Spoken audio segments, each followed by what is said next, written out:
Good evening, and we start tonight with the highlight of my childhood.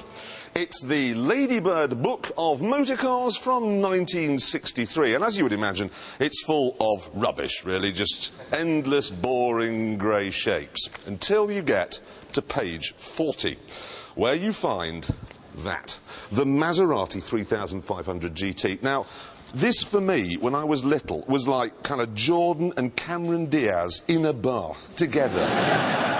With a lightning jet fighter and lots of jelly.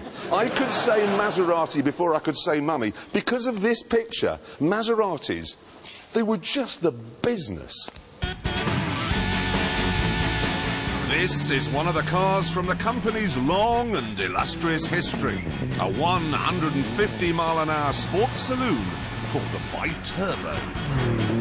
Only this is no ordinary Bi-Turbo. It's mine. I've just bought it, and this is what I think of it.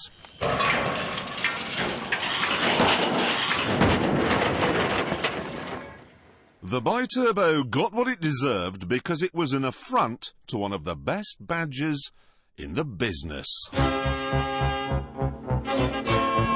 50 or so years ago, Maserati won the Grand Prix World Championship with this car, the face-bending 250F.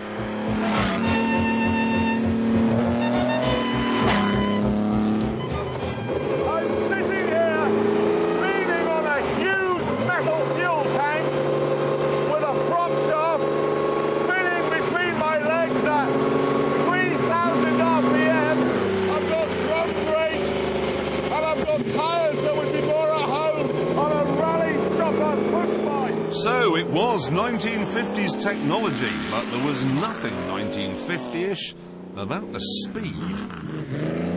Its 2.5-litre straight-six engine pumps out around 270 brake horsepower, a lot in a car that weighs less than a Lotus Elise.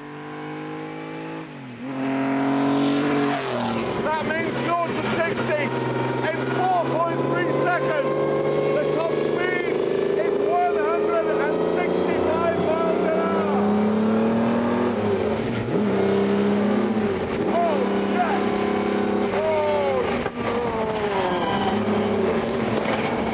Oh, boy, this is so amazing. I got no seat belts. There's no roll bar.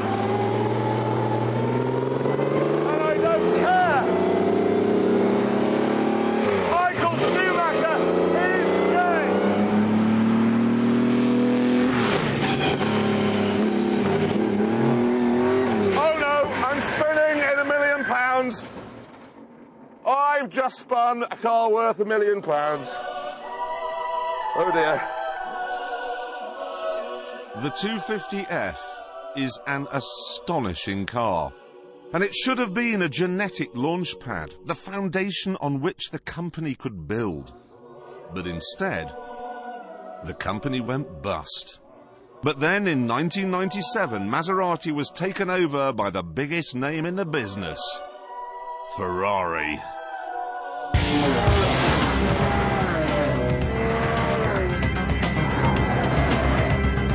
Ferrari decided that what Maserati needed most of all was a racing car. So they took their Enzo, gave it some new clothes and created something called the MC12.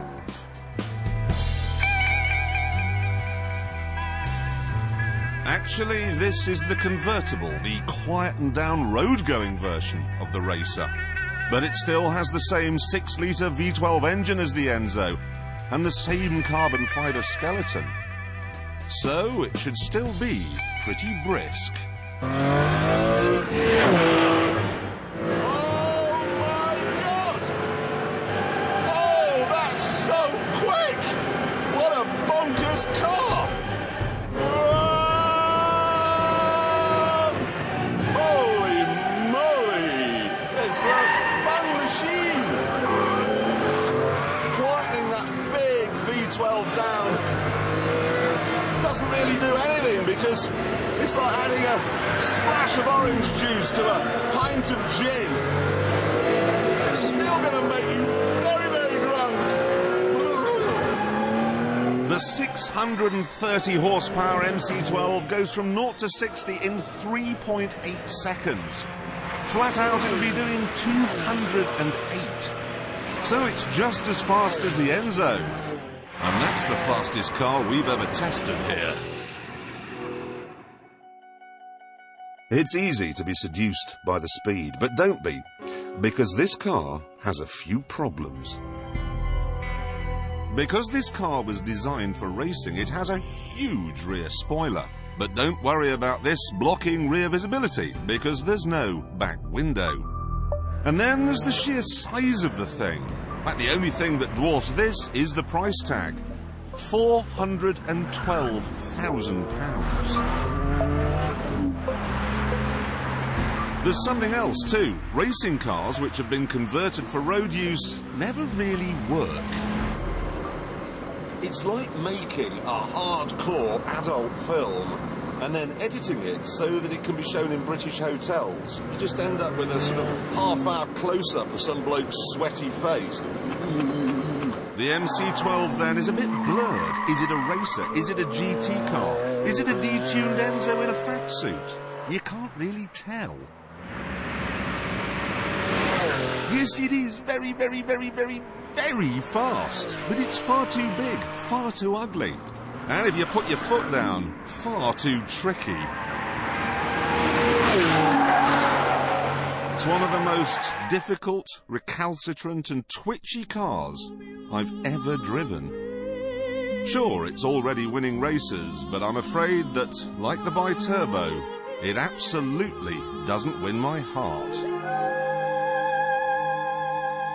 Now, since we made that film, Maserati is no longer under the control of Ferrari. They've been moved to be under the control of Alfa Romeo, and soon I've heard they're going to be for sale again. Yeah, but enough about all of that stuff. I still can't believe that you don't like this thing. Oh, I'm sorry, 412,000 quid for a car that doesn't know what it is. And you know I said in the film it's got no back window? Yeah. Look, I mean, it really has got no back window. No, you're right, there actually isn't one, is there? But, and you can't deny this, it is seriously fast.